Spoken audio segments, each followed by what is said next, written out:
সকলকে প্রণাম জানিয়ে আজ আমি চৈতন্যদেবের জীবনী সম্পর্কে একটু আলোচনা করছি। যখন চৈতন্যদেবের জন্ম হয়নি নবদ্বীপে, তখন অদ্বৈত আচার্য উনি গঙ্গাতে স্নান করতে গিয়ে তুলসী পাতায় ভগবানের নাম লিখে গঙ্গার জলে ভাসিয়ে দিতেন।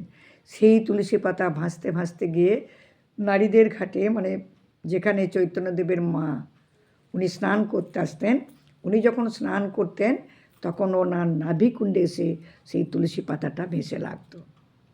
উনি স্নান করে উঠতেন, তখন দেখতেন ওনার নাভিতে সেই নাম লেখা, ভগবানের নাম লেখা সেই তুলসী পাতাটা ওনার পেটে লাগতো। এবার হলো কি, কিছুদিন এইভাবে আস্তে আস্তে তখন দেখা গেল গর্ভে তখন চৈতন্যদেবের জন্ম হলো।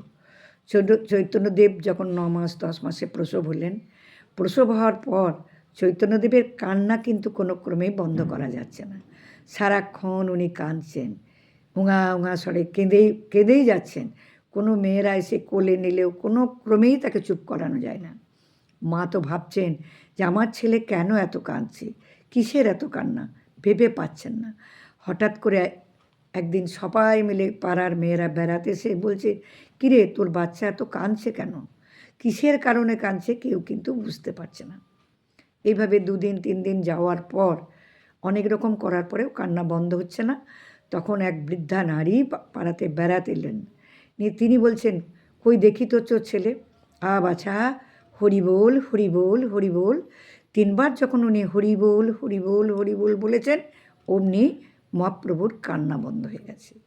তখন বোঝা গেল যে কৃষ্ণ নামের হরিবোল ধ্বনি শোনার জন্যই উনি কিন্তু অপেক্ষা করছিলেন। সঙ্গে সঙ্গে কান্না বন্ধ হয়ে গেল।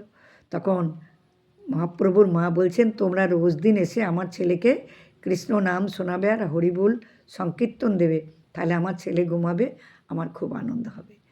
এদিকে হলো কি, ও যখন বছরখানেক বয়স হলো, তখন মহাপ্রভুদের বাড়িতে এক পরিভ্রমণকারী এক মাহান্ত ওনাদের বাড়িতে এলেন।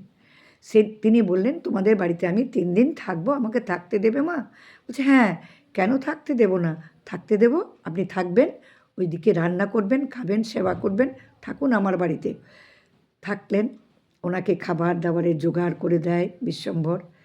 রোজ দিন উনি রান্না বান্না করেন, আসন পেতে ভগবানের জন্য যখন সেবা করবেন, খাবার আগে ভগবানের জন্য আসন পেতে জল দিয়ে যখন সেবা করতে যাচ্ছেন, সেই মুহূর্তে ওই বাচ্চাটি এসে সেই খাবার দাবার লণ্ডভণ্ড করে দিচ্ছে, খাবলিয়ে নানা রকম করে। উনি তো ভাবছেন, তাই হলো, আমি কি করে এবার ভোগ গ্রহণ করব? প্রভু তো খেললেন না, বাচ্চাটা নষ্ট করে দিল।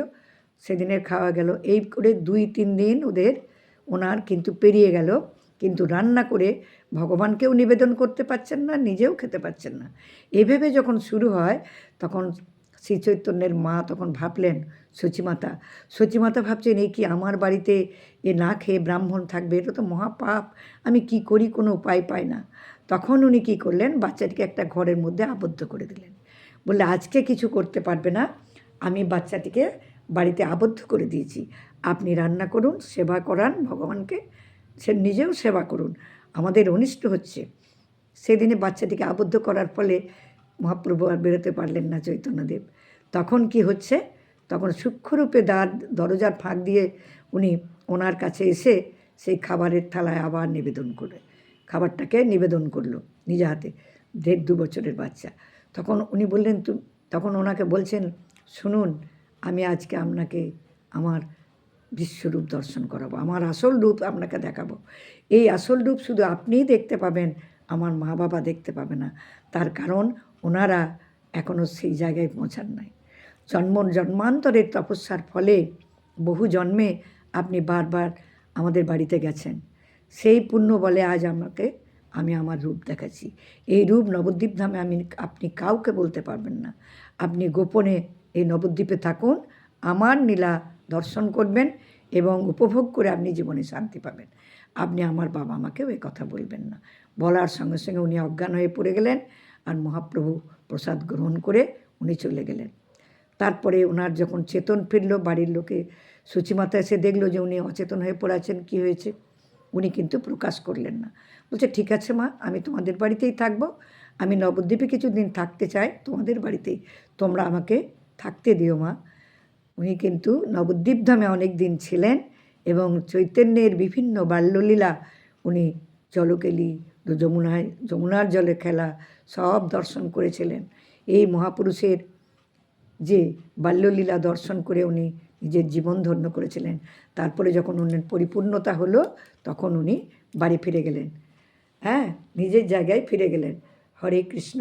এই সামান্য গল্পটা তোমাদেরকে শোনালাম বন্ধুরা, তোমরা শুনে উপকৃত হও এবং আমিও খুব খুশি হব আমার চ্যানেলটিকে সাবস্ক্রাইব করবে। ঠিক আছে।